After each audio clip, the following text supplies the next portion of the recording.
Hello दोस्तों, स्वागत है आप सभी का अपने प्यारे से खूबसूरत से चैनल एजुकेशन साथी पे। तो कैसे हैं आप सभी? उम्मीद करता हूं आप लोग बहुत बढ़िया होंगे और अपनी पढ़ाई लिखाई भी बिल्कुल अच्छे से कर रहे होंगे। तो आप सभी को स्वतंत्रता दिवस यानी 15 अगस्त की ढेर सारी शुभकामनाएं। और आज के वीडियो में हम लोग पढ़ेंगे कक्षा 12वीं मैथमेटिक्स का, यानी आज हम लोग पढ़ने वाले हैं अवकलन को, यानी डिफ्रेंसिएशन को आज हम लोग पढ़ेंगे। और आज से हम डिफ्रेंसिएशन को बिल्कुल जो है जीरो लेवल से यहाँ से स्टार्ट करेंगे और डिफ्रेंसिएशन का अंतिम यानी पढ़ते पढ़ते हम लोग यहाँ तक पहुँचेंगे। उसके जो है नेक्स्ट लेवल तक हम पढ़ेंगे, यानी डिफ्रेंसिएशन को हम लोग बेसिक टू एडवांस हम लोग पढ़ने वाले हैं। ठीक है, तो आपको पता ही होगा कि कैलकुलस का जो अपना टॉपिक है वह मैथमेटिक्स के आधा नंबर वही ले जाता है, यानी 100 नंबर का अपना पेपर होता है उसमें 50 नंबर यानी 44 से 45 नंबर हमारा पूरा के पूरा कैलकुलस कवर करता है। ठीक है, तो वही कैलकुलस हमारा स्टार्ट होता है अवकलन से।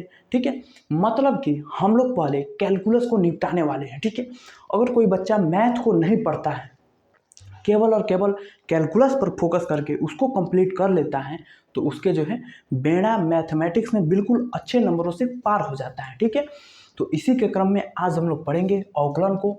और आज हम अवकलन में बिल्कुल बेसिक यानी अवकलन के जो नन्हे मुन्ने सवाल बनते हैं, बिल्कुल छोटका छोटका जो सवाल बनता है उसी को आज हम लोग पढ़ेंगे। ठीक है, तो कई लोगों को लगा कि अरे ये अवकलन का इतना छोटा छोटा सवाल कैसे, तो हम लोग जो है आज पूरे अपने लेवल जो है डाउन रहेगा आज का वीडियो में। ठीक है, यानी आज हम लोग बेसिक कवर करेंगे। ठीक है, अवकलन का। तो चलिए हम देख लेते हैं अवकलन क्या होता है। देखिए, सबसे पहले हम अवकलन में पढ़ेंगे दोस्तों कि सबसे पहला हमारा अवकलन का जो फॉर्मूला आता है, जो बड़े बड़े सवालों में भी यूज होता है और छोटे छोटे सवालों में भी। ठीक है, तो हम उसी से स्टार्ट कर रहे हैं। सबसे पहले हम पढ़ेंगे इस टाइप के सवाल, टाइप वाइज हम चलेंगे। ठीक है, देखिए, जहाँ भी आपको dy/dx दिखेगा, ठीक है, तो समझ जाइएगा।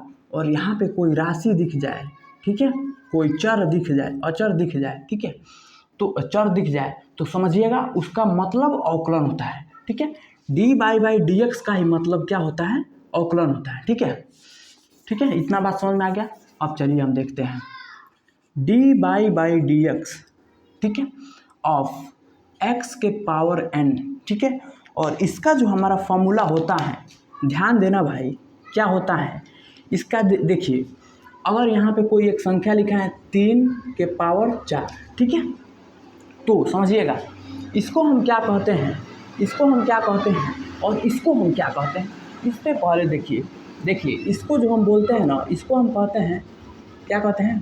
घात कहते हैं। ठीक है, और 3 को हम क्या कहते हैं? इसको हम कहते हैं आधार। ठीक है, मैं उम्मीद करता हूँ कि ये बेसिक सी बातें आपको जो है आती होगी कि आधार क्या होता है, घात क्या होता है। ठीक है, तो नीचे वाला आधार होता है और ऊपर वाला क्या होता है? घात होता है। ठीक है, अब चलिए इस पे आते हैं। देखिए, इसमें हम क्या करेंगे, जो इसका घात होता है ना, x का जो घात होगा वो आगे आ जाएगा, यानी n यहाँ आ जाएगा, और x के घात में से एक कम हो जाएगा, यानी n में से 1 घटा देंगे। तो यही हमारा क्या हो जाता है? फॉर्मूला होता है। ठीक है, अब देखिए इस पे हम लोग कैसे अच्छे अच्छे सवाल करने वाले हैं। ठीक है, और एक फार्मूला देख लीजिए, इन्हीं 2 फार्मूला पे हम लोग बिल्कुल अच्छे से सवालों को करेंगे। दूसरा फार्मूला देख लीजिए, क्या होता है कि अगर dy/dx, ठीक है, अगर यहाँ पे क्या आ जाए, कोई एक जैसे कांस्टेंट टर्म आ जाए, जैसे x के पावर n आ जाए, तो क्या होगा? मतलब जो अचर राशियाँ होगी, मतलब कांस्टेंट टर्म होगा, एक जगह कोई नंबर हो सकता है 3, 4, 5 जो भी हो। ठीक है, तो उसको हम अवकलन करते समय क्या करेंगे, उसको हम बाहर उठाकर फेंक देंगे, यानी कि इसका अवकलन हमारा क्या हो जाएगा? क्या होगा? सबसे बाहर ही आ जाएगा। ठीक है, मतलब यहाँ आ जाएगा। ठीक है, और बचेगा dy/dx इंटू x के पावर n। ठीक है, अब हम इसका अवकलन करेंगे तो हमारा सिंपल सा क्या होगा, इसको हम मिटाते हैं और डायरेक्ट कर देते हैं, तो a बाहर आ जाएगा। बोलो ना भाई, a बाहर हो जाएगा। और क्या, यही वाला फॉर्मूला लगा देंगे, x के घात में से घात को आगे लाएंगे और एक्स के घात में से क्या एक्स के घात यानी n में से क्या करेंगे, एक कम कर देंगे। ठीक है, तो देखिए n क्या हो जाएगा, n-1। तो क्या होगा, जो अचर राशियाँ होगी यानी जो कांस्टेंट टर्म होगा, जो नियतांक होगा, जैसे 3, 4, 5 ये क्या होती है, अचर होती है। चर राशि क्या होती है, जिसका मान बदलता है। अचर क्या होता है, जिसका मान नहीं बदलता है। अचर जैसे 3, 4, 5, ठीक है, A B C D ये क्या होती है, अचर राशियाँ होती है। इसको आप कहीं पर लेकर जाइएगा, इसका वैल्यू नहीं बदलता है। चाहे इसे चांद तारों पे ले जाएं तो भी इसका जो है वैल्यू वही रहता है, वही के वही रहता है जो धरती पे रहता है। मतलब 3 यहाँ 3 है तो चंद्रमा पे भी जाएंगे तो वहाँ भी 3 ही रहेगा। ठीक है, तो उसी को हम क्या कहते हैं, वही जब अवकलन करते समय अंदर आता है तो उसको बाहर फेंक देते हैं, यानी ए को जो है बाहर निकाल लेंगे, क्या हो जाएगा a(n)(x⁻n-1)। ठीक है, घबराइए मत, अभी हम जब इस पे सवालों की झड़ियाँ लगा देंगे, यानी सवालों को लाइन बाय लाइन जब करेंगे तो आपको जो है ये सारी बातें क्लियर हो जाएगी। एक और बतिया समझ लीजिए क्या होता है। देखिए, जब भी आपको कोई नियतांक आ जाए, d(dx) ऑफ नियतांक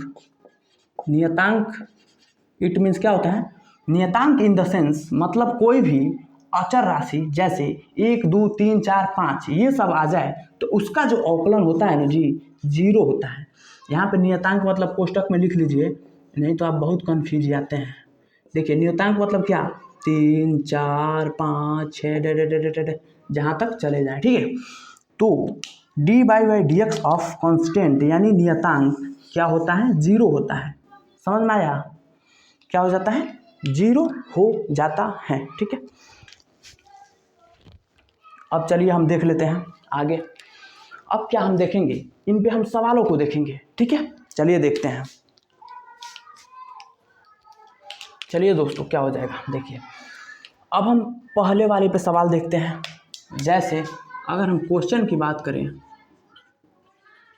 क्वेश्चन तो क्या होता है दोस्तों, ध्यान रखना दोस्तों, थोड़ा सा यहाँ पे मिस्टेक हुआ है, बहुत बड़ा मिस्टेक हुआ है कि नियतांक इन द सेंस, नियतांक मतलब नहीं, नियतांक तो बाहर आता है भाई, आप भी बोलते नहीं हैं कि यहाँ पे गड़बड़ा रहा है, बना दीजिए। dy/dx ऑफ 1, एक का अवकलन आपको जहाँ भी मिलेगा उसको आंख मूंद कर 0 मारिएगा। ठीक है, लेकिन अगर समाकलन में 1 आ जाए तो उसका जो हमारा वैल्यू होता है वो x होता है। ठीक है, इसको आप जो है माइन्यूट सा डिफरेंट है, इसको आप अच्छे से करिएगा। जैसा हम घबरा गए थे यहाँ पे, उसी तरह आप भी घबरा सकते हैं। ध्यान रखिएगा, 1 का अवकलन 0 और समाकलन नहीं होता है 0। ठीक है, तो चलिए हम देख लेते हैं, क्वेश्चन देखते हैं क्या होता है दोस्तों। जैसे क्वेश्चन एक लीजिए, d(dx ऑफ x⁴। अब चलिए इस फॉर्मूला पर रखिए, क्या हो जाएगा दोस्तों, यहाँ पे कर देते हैं। क्या होगा, हमने क्या बताया, x का घात को आगे लाइए तो घात 4 है तो 4 आगे आ जाएगा, इनटू और x के पावर में से 1 कम करिए, पावर कितना है, 4 है तो 4 में से 1 कम कर देंगे तो क्या हो जाएगा, 4x³। ठीक है, 4x³, यही हमारा क्या हो जाता है, इसका जो है फाइनली आंसर हो जाता है। समझ में आया। अब चलिए देखिए एक और क्वेश्चन को देखिए, क्वेश्चन नंबर एक और देख लीजिए। जैसे अगर आपसे क्वेश्चन इस तरह का पूछ दे कि बार बार इंटीग्रेशन बना रहे हैं, पढ़ेंगे उसको भी, d(dx ऑफ x² × x³। ठीक है, आप कहेंगे अरे भाई ये तो 2 आ गया, अब इसको हम कैसे करेंगे। तो आप बेसिक नहीं पढ़े हैं जी। देखिए, आप जानते हैं कि जब भी आधारवा सेम होता है ना, जब भी आधार जब सेम होता है ना, मतलब एक जैसा एक शक्ल का जब आधार होता है ना, 2 रहते हैं तो उसके घातवा क्या होता है, जुड़ जाता है। समझ में आया।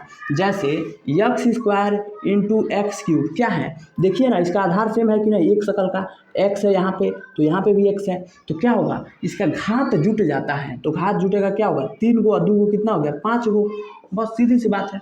तो वही यहाँ पे पढ़ लिख लीजिए, सिंप्लीफाई करके हमारा क्या होगा, लिख लीजिए d(dx ऑफ x⁵ कह रहा है, d(dx ऑफ x⁵ कह रहा है, सिंपल सी बात है। अब देखिए, अब इसको आप सॉल्व करिए। तो हमने क्या बताया था, d(dx ऑफ x⁵ को आप सॉल्व करिए, क्या होगा, x का जो घात है वो आगे आएगा, मतलब 5 आगे आएगा, और x के घात में से एक कम कर देंगे, यानी 5 - 1 तो क्या हो जाएगा 5x⁴। समझ में आया? इस फार्मूला का यूज आप सीख गए कि कैसे यूज करते हैं। अभी बिल्कुल बेसिक चल रहा है दोस्तों, बिल्कुल बेसिक, ठीक है, समझ में आया? अब देखिए एक और सवाल को देख लेते हैं। अब चलिए हम देख लेते हैं।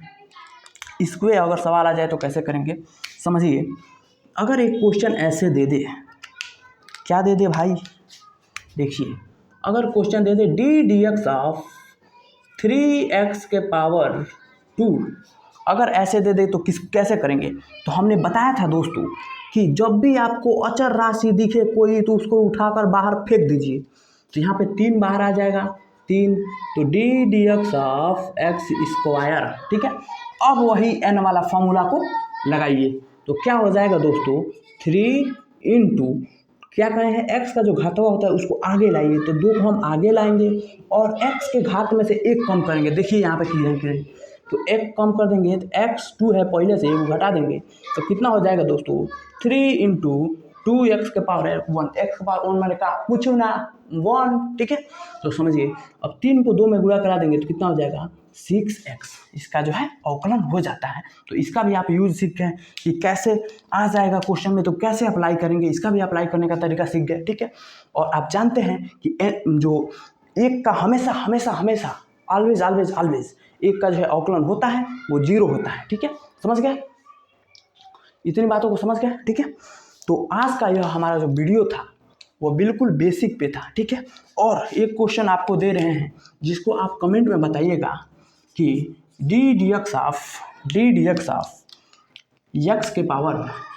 x⁴ का आंसर क्या होगा, ठीक है। इसको आपको क्या करना है भाई, कमेंट में बताना है, ठीक है। कमेंट करना है इसका जो है अवकलन कितना होगा। d/dx x⁴ नहीं, यहाँ पर 7 करिए, 4 वाला तो हम अभी बताए हैं जी, 7 करिए, ठीक है। इसको आपको बताना है, ठीक है। तो उम्मीद करता हूँ दोस्तों अवकलन का आपको जो है बेसिक समझ में आ गया होगा, ठीक है। इसके बाद बहुत मज़ेदार सवाल है, ठीक है, त्रिगोनोमेट्री वाला करेंगे, ठीक है। उसके बाद से जो भी हमारा फलन के सापेक्ष अवकलन कैसे करते हैं, ठीक है, इनफाइनाइट सीरीज का अवकलन कैसे करते हैं, ठीक है, बहुत सारे आपके टाइप के क्वेश्चन लेंगे, सारे टाइपों को हम देखेंगे और हमारे बोर्ड एग्जाम में जो इंपॉर्टेंट क्वेश्चन आए हैं उन सारे क्वेश्चनों को भी देखेंगे, ठीक है। तो आज का हमारा बेसिक सा वीडियो था, ठीक है। तो उम्मीद करता हूँ आपको बेसिक लेक्चर जो है आपको समझ में आया होगा। अगर वीडियो समझ में आया होगा तो वीडियो को लाइक कर दीजिएगा और चैनल को सब्सक्राइब करके बेल आइकन को प्रेस कर लीजिएगा, ताकि जो भी धड़ाधड़ वीडियो आएगा आपके पास नोटिफिकेशन पहुँचे, आप अच्छे से पढ़ें। और वीडियो को शेयर जरूर कीजिएगा अपने यार मित्र दोस्त संगतिया के पास, ताकि वो लोग भी पढ़ सके, ठीक है। तो तब तक के लिए इतना ही, और एक प्यारा सा कमेंट जरूर कीजिएगा कि वीडियो आपको कैसा लगा, अवकलन पढ़ने में मज़ा आ रहा है कि नहीं, ठीक है। तो तब तक के लिए इतना ही, पढ़ते रहिए, मुस्कुराते रहिए और अपने माता पिता का नाम रोशन करते रहिए, इस भाई को सपोर्ट करते रहिए, चैनल को प्यार मोहब्बत देते रहिए। जय हिंद।